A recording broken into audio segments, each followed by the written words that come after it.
Hello dear students, welcome once again. इस बार हम आपके लिए लेके आए हैं NCERT 8th क्लास से फर्स्ट चैप्टर के कुछ महत्वपूर्ण MCQs। Question 1 from chapter 1। Chapter 1 is crop production and management. First question is a pupil wandering in group from place to place in search of food and shelter are called. So they are called nomads. The right answer is nomads. Second question is plants of the same kind are cultivated. Same kind are cultivated in large scale. Large scale में same kind के plant cultivate किए जाते हैं तो क्या कहलाते हैं? Crops, shrubs, garden, field, they are called crops. Third question, crops which are sown in the rainy season. Rainy season में जो क्रॉप्स सोन की जाती है वो क्या कहलाती है? This is called kharif crop. जैसे ग्राउंड नट है, कॉटन है, they are called kharif crop. Next question, which one of these is kharif crop?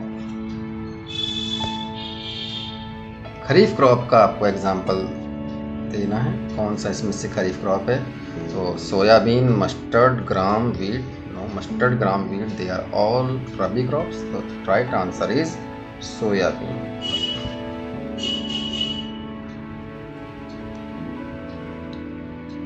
Question 5th, the crops grown in the winter season. Winter season में ग्रोन या सोन की जाती है, और जब समर सीजन आता है तो उस समय उसको काट लेते हैं। तो वो क्रॉप कौन सी होती है? They are called rabi crops. ये ध्यान रखना है, विंटर सीजन में बोई जाती है वो रबी क्रॉप, और रेनी सीजन में जो हम सोन करते हैं वो खरीफ क्रॉप कहलाती है। विच one of these is a rabi crop? तो आपको एक एग्जांपल देखना है इसमें। तो अब तो आप जान ही गए होंगे, ग्राउंडनट, सोयाबीन, मेज, ये सब खरीफ हैं, क्रॉप है। Mustard is rabi crop. Mustard, wheat, they are all rabi crop. Question number 7. What is the first step before growing a crop? Before growing a crop, first step is preparation of soil. Naturally, preparation of soil. Soil को prepare करेंगे तभी तो हम grow कर पाएंगे crop को। Next question 8. लूजेंड soil को loose करना है तो help in the growth of, यदि हम इसको इस तरह लूज कर लेते हैं तो किस में हेल्प होती है, किसकी ग्रोथ में हेल्प होती है? Caterpillar, rat, squirrel, earthworm and microbes. हम जानते हैं सॉइल में अर्थवर्म एंड माइक्रोब्स होते हैं, उनकी ग्रोथ में इससे फर्क पड़ता है, फसल भी अच्छी होती है। तो right answer is earthworm and microbes. Question number 9, आप ध्यान से देखें। The process of loosening and turning of the soil. Soil को लूजनिंग और टर्निंग करने का जो प्रोसेस है इज कॉल्ड, क्या कहलाता है वो? टिलिंग और प्लफिंग। ये प्लफिंग कहलाता है। हम जानते हैं खुदाई करना, उसकी जुताई करना। Question number 10, what is ancient tool used since ancient times for tilling the soil? Ancient tools used for tilling the soil or ploughing the soil, this is called plough.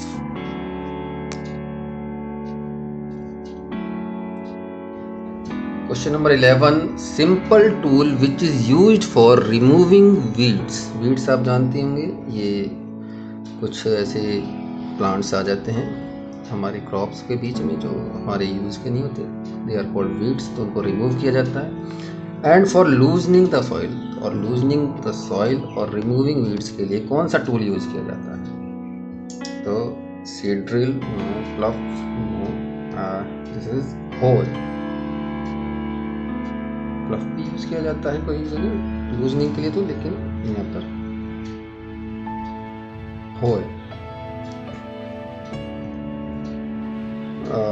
Identify the equipment, इस equipment को देखो, पहचानना है। इसके आप picture आपके books में भी है, यहाँ हमने दिया हुआ है कौन सा ये इक्विपमेंट है, क्रॉप, ये हमारी फसल से संबंधित। तो this is tractor no, plough no, this is hoe. Next question, nowadays, इन दिनों में ploughing is done by, ploughing किसके द्वारा की जाती है? पहले तो प्लफ होते थे बैल पे, जो ऑक्स होते हैं उनको आगे पीछे प्लफ लगा के करते थे। अब किससे करी जाती है? We use tractors for ploughing.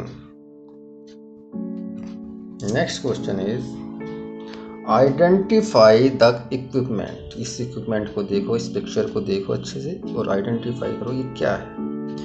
ये सीड ड्रिल है, कल्टीवेटर, होए, प्लफ, होए तो ये है नहीं, प्लफ भी नहीं है, कल्टीवेटर तो बिल्कुल नहीं, seed drill, this is seed drill. एक और interested question, the substances which are added to the soil, substances added to the soil, form of nutrients, क्योंकि प्लांट्स को भी न्यूट्रिएंट्स की आवश्यकता होती है, तो जो सब्सटेंस सॉइल में ऐड किए जाते हैं न्यूट्रिएंट्स के लिए जिससे हेल्दी ग्रोथ हो प्लांट की, वो क्या कहलाते हैं? हाँ, manure and fertilisers. The right answer is 1, manure and fertilisers. Next question, which one of these is an organic substance, क्या आप 4 सब्सटेंस दे रखे हैं, इनमें से आपको पहचानना है कि कौन सा ऑर्गेनिक सब्सटेंस है, कैसा ऑर्गेनिक सब्सटेंस है, और वो कहाँ से मिलता है हमें? Obtained from decomposition of plant और एनिमल वेस्ट। तो वो कौन सा है? फर्टिलाइजर, मैन्योर, न्यूट्रिएंट्स, पेस्टिसाइड्स, कौन सा है इनमें से? तो राइट आंसर इज मैन्योर, तो ग्रीन खाद बनाते हैं। The examples of fertilisers are, 4 example दे रखे हैं, उनमें से आपको पहचानना है कि फर्टिलाइजर्स का कौन सा एग्जाम्पल है। यूरिया, यह भी फर्टिलाइजर का काम करता है। Ammonium sulphate, this also fertiliser. Potash, yes, ये भी। तो all of these. Next question, question number 18, आपको यहाँ NPK की फुल फॉर्म बतानी है। तो N से नाइट्रोजन, P से फास्फोरस, K यहाँ पे पोटेशियम के लिए है, क्योंकि पोटेशियम का सिंबल आपको पता है K होता है। तो इसका राइट आंसर है नाइट्रोजन, फास्फोरस, पोटेशियम।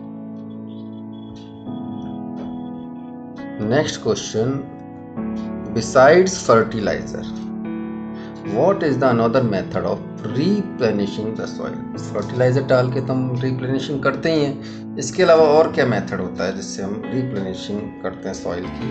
तो इरिगेशन, ये तो एक क्रॉप मेथड है, sprinkler system no, drip system no, crop rotation करके हम रिप्लेनिशिंग कर सकते हैं। तो right answer is crop rotation. Question number 20, what is true for fertilizer, 4 sentence दे रखे हैं, आपको देखना है इनमें से फर्टिलाइजर के लिए कौन सी बात सही है। It is can be prepared in the fields, no, ये तो बिल्कुल सही नहीं है इसके लिए। It can be manure field में पूरा तैयार किया जाता है, ये तो नहीं किया जाता।